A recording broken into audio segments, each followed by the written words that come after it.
देखंतु दर्शक बंधु आम आज आसीचु अनुगुल जिला कहिया ब्लॉक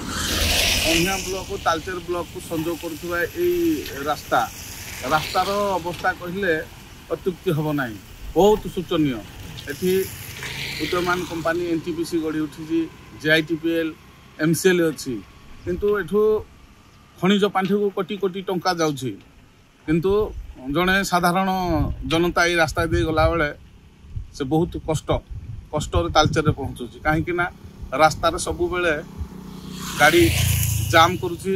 कोयला गाड़ी सब बेले यातायात होची पाउंस गाड़ी यातायात होची जेआईटीपीएल रो कोयला गाड़ी भी मध्य यातायात होची किंतु तीन बड़ बड़ कंपानी उद्यमान कंपानी थिबा बेले रास्ता खंडे पाई सब बेले लोक स्ट्राइक करुछंती अभियोग करुछंती जिलापाल पाखरे पहुँचुंट उपजिलापाल पाखरे पहुँचती किंतु रास्ता खंडे हो पारुनी केवल कहिया माटी एक पवित्र माटी ए माटी रे उपमुख्यमंत्री पवित्र बाबू माटी उपमुख्यमंत्री जन्म किंतु तांको पुओ भारतर जड़े केन्द्रमंत्री थिबा बेले एई रास्ता दे से सब बेले यातायात करुछंती किंतु से जानिबा दरकार जे कहिया अंचलवासी रास्ता खंडे पाई सब बेले प्रशासन पाखरे गुहारी करुछंती किंतु आज पर्यंत केही रास्ता खंडे पाई आज पर्यंत केही माने मुंड भरी करूना नेता ठू मंत्री ठू प्रशासन ठू समस्ते किंतु साधारण जनता जिते बड़े रास्ता दे तालचेर जीवासवा करे से जानी पारे जे रास्ता खंडे पाई आमे केते कष्ट रे अछु। आपण कोन कहबे ई रास्तार दृश्य देखिबे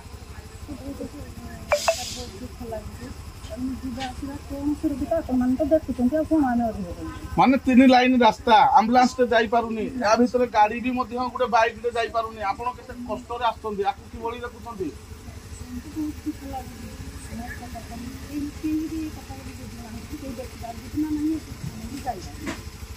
आउ जने भाई अछथि से केमति आसुछथि रास्ता देकी कोन कहबे भाई तीन लाइन धरी की रास्ता आसी पड़ी बंदडू कोनिया पर्यंत आकु कि बोली देखुछथि दोस्त जाम को जाई पाने सकाळ हैरान होतो आपण देखुथबे लोक माने केते हैरान होउछथि कोनिया थारु गुड़ी बंध रास्ता प्रशासन एते निद्रा रे सुईछि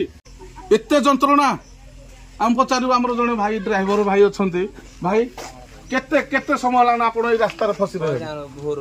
केते बेलो भोर अछि माने माने कोन क्या पे ठीक अछि ना नहीं सब दिन ए भली रास्ता रे फसचंती ना कोन सकाळे से सब दिन असुविधा न पड़ो आमे जने भाई को थारु प्रतिक्रिया नउथुलो से माने रास्ता रे यातायात कला बेले रास्ता रे भी फसी रहुची 3 घंटा 4 घंटा बड़ी खियापिया ठीक ठाक नहीं किंतु प्रशासन केते निद्रा रे सुईछि कहीं एजेंसी मानू कंपानी मानू घंट गुड़ाऊँ जहाँ फल रास्ता प्रति टिके भी निघा ना 4 थाकिया रास्ता हम कहिया अंचलवासी कहिया ब्लॉकवासी अपेक्षार 4 थाकिया 5 थाकिया रास्ता हम कौन कहे भाई जो रास्ता आज आसिले आप कौन कहते दुख लगुच केते केते आम आपण मान कहते सरकार 4 थाकिया रास्ता हम केते थाकिया गाड़ी अच्छी 3 थाकिया बर्तमान आम शुणुलु जड़े भाई पाखर जे 3 थाकिया गाड़ी अच्छी किंतु रास्ता केबे 4 थाकिया हम प्रशासन निघा ना किंतु 3 थाक करी प्रशासन गाड़ी रखी दौर बाटर ट्राफिक सब बेले जाम कहते सिक्यूरीटी कौन कर सिक्यूरीटी आपण मान देखु ए रास्ता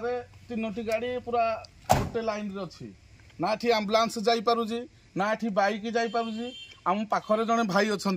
आगे छोटिया छुआ को धरिकी बसचंती माने 3 लाइन गाड़ी अच्छी किंतु से भाई जाई पारना भाई कौटू आसते कुआड़े जाऊे आम भाई ठारू प्रतिक्रिया नवा भाई आपण को परिचय सतीश कुमार साहू घर बिलिंडा मु समल रु चंद्रीबिल जाऊँ गाड़ी जाम हो रास्ता नहीं करूँ छोट छुआ बस्ता अच्छी बाट नहीं आम जावासवा कर आम शुणुलु जे भाई समल पंचायत रु आसथिले से चंद्रीबिल जाउथिले एई गुड़ीबंध रास्ता देकी कहबा को गले जदि गोटे बाइक जाई पारुनी गोटे एम्बुलेंस जाई पारुनी एठी लोकमान केते सचेतन अछंती ए कणियार आ गुड़ीबंधर लोकमान टिके ए दृश्य देखिले ही से माने जानी पारुथिबे मु कहबी मोर कैमरामैन को देखंतु दृश्य एठी गोटे कार देखे जाई परिबोनी एडे एम्बुलेंस रे जाई परिबोनी बाइक रे जने छुआ को लेकिन जाऊँ से भी जाई पारु ना पछ पाखे गोटे बस्ता अच्छी कहबा गले आउ जन आम भाई आइक आपड़ जिते आज आसिले बाट देकी आसिले माने आप कौन अनुभव कले जड़े गर्भवती महिला को धरिकी मेडिकल जाउछन्ती कोन कहबाकू नै मेडिकल जाउछन्ती एम्बुलेंस टे मध्ये जाई पारुनी हां जाय बाइक रे त जाई होनी एम्बुलेंस कोन जाई हो आपण माने देखुथिबे केते दुर्भाग्य जनक कथा जने महिला गर्भवती महिला बाइक रे जाउजी माने जननी जंत्रणा जहाकू कहले माने ए घटना प्रशासन एते देखिला परे भी काहेकि तत्पर तो नाही कंपनी मानू घंट गुड़। दर्शक बंधु अपेक्षा रहिला प्रशासन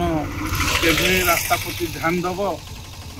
लोक माने शुणी आसुचंती जे 4 टाकिया रास्ता हबो लोक माने कहउछन 4 टाकिया रास्ता हबो केबे से 4 टाकिया रास्ता हबो किंतु 4 टाकिया रास्ता केबे जे हबो ता स्वप्न रे रहि जीवनी तो किंतु अंचलवासी अपेक्षा रछंती केबे से 4 टाकिया रास्ता हबो